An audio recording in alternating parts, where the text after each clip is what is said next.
Semen का रद्द अमल। इसका रद्द अमल जो है वो असासी होता है यानी अल्कलाइन, और इसकी pH 7 से 8 तक नॉर्मल होती है।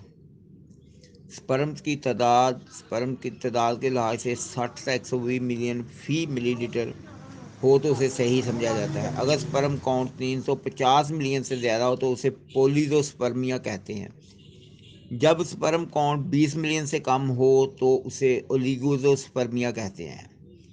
जब उज़्वे तनासल से मनी का अखराज बिल्कुल ना हो उसे एस्पर्मिया कहते हैं। जब मनी बहुत कम मिकदार में खारिज हो इसे ओलिगोस्पर्मिया कहते हैं।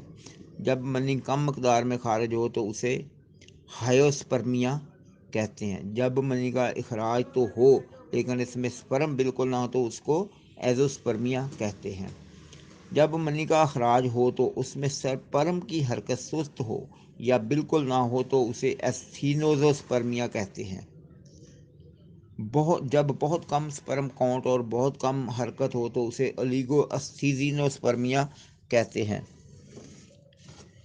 जब मनी का इखराज हो लेकिन उसमें तमाम स्पर्म बिल्कुल मुर्दा हो तो उसे नेक्रोजोस्पर्मिया कहते हैं।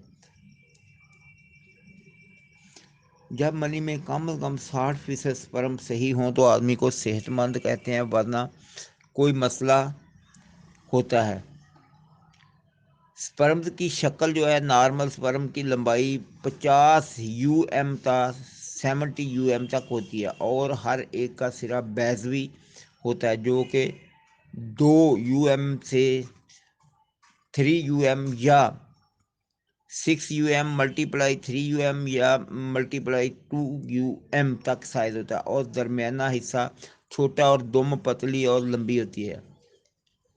अगर इसके सर की तरफ तीखा तीखापन ना हो तो बेशक ये 70% या 80% मुतरक हों तो वो फर्टिलाइजेशन की सलाहियत नहीं रखते।